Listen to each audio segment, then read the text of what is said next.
Vous avez peut-être déjà vu des cartes qui schématisent quelle zone de notre langue perçoit quelle saveur. Voire pire, on vous l'a peut-être enseigné, comme ça peut se faire dans certains cours d'œnologie par exemple. Mais si vous n'en avez jamais entendu parler, surtout ne vous inquiétez pas. Parce que c'est faux en fait.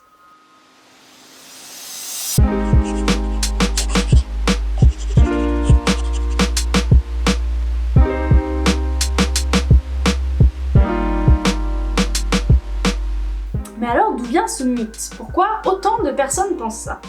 En 1901, un scientifique allemand du nom de Henning décrit la sensibilité aux saveurs de différentes parties de la langue.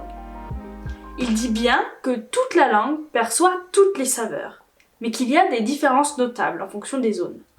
Ces données, elles ont été réinterprétées par Boring dans son livre de 1942, Sensation and Perception in the History of Experimental Psychology.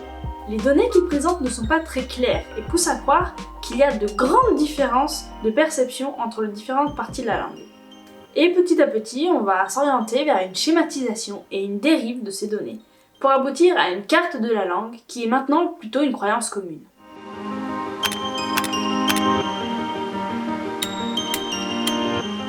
Depuis, des recherches ont été faites, la carte de la langue a été réfutée, et même si on ne sait pas tout, on connaît beaucoup mieux le fonctionnement de notre langue.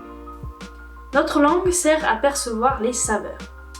Le sucré, le salé, l'acide et l'amer sont décrits depuis assez longtemps dans l'histoire. Mais depuis assez récemment, on y a ajouté l'umami, mise en évidence par le professeur Ikeda en 1908. L'umami, c'est la saveur liée au glutamate de sodium.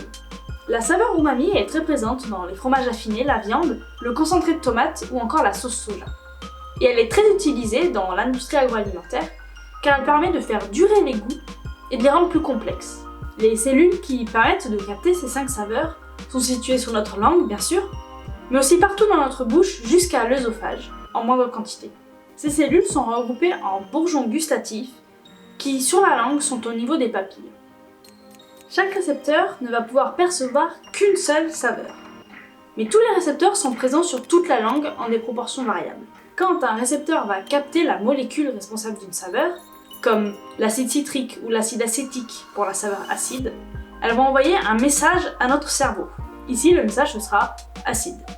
Mais quand vous buvez votre café le matin ou que vous mangez une glace au goûter, vous ne sentez pas que l'amertume ou que le sucré.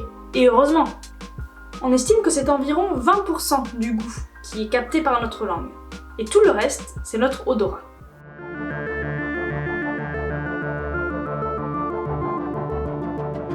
Notre nez peut sentir les odeurs qu'il y a dans l'air, mais il peut aussi sentir ce qui se passe dans notre bouche, grâce à la rétro-olfaction, le fait de sentir par derrière.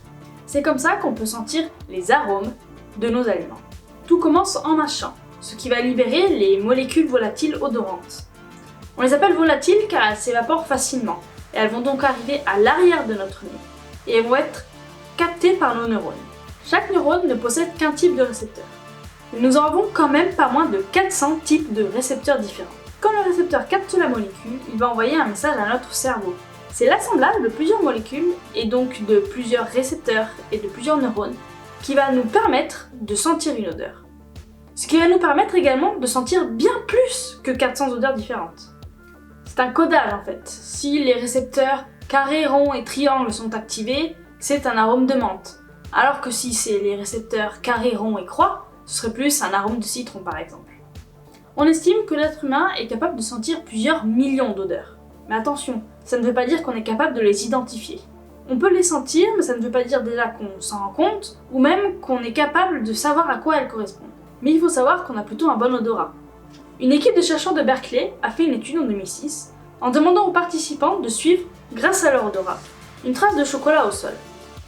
Et il se trouve que quand on est concentré exclusivement à cette tâche, on s'en sort plutôt bien et qu'on peut même être efficace avec de l'entraînement. Si on pense que notre odorat n'est pas si bon comparé à un chien, c'est peut-être parce que ça n'est pas notre sens principal et qu'on a tendance à privilégier la vue. Et heureusement que nous ne sommes pas anosmiques, c'est-à-dire totalement dépourvus d'odorat. Comme nous ne pouvons pas nous empêcher de sentir en même temps de respirer, ce sens nous aide beaucoup, que ce soit consciemment, pour éviter un danger quand on sent quelque chose qui brûle, ou pour ne pas manger un produit qui serait périmé, mais aussi inconsciemment, pour stimuler l'appétit, choisir un partenaire sexuel, ou bien quand on est malvoyant pour s'orienter, ou un nourrisson pour aller vers le sein de sa mère. Même si nous connaissons bien mieux aujourd'hui le fonctionnement de l'odorat que celui du goût, nous ne savons pas encore tout. Mais les recherches tendent à montrer qu'il y a une logique dans la répartition des récepteurs du bulbe olfactif. Les récepteurs qui captent le même type de molécules seraient dans une même zone. Donc on peut s'attendre, peut-être dans quelques années, à avoir une carte de répartition des récepteurs olfactifs, qui sait. Je vous ai parlé des saveurs captées par la langue et des arômes captés par le nez.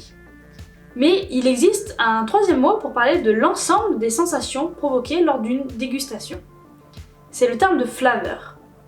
Et pour pouvoir mieux parler des flaveurs, il faut qu'on s'intéresse à un autre sens, celui du toucher.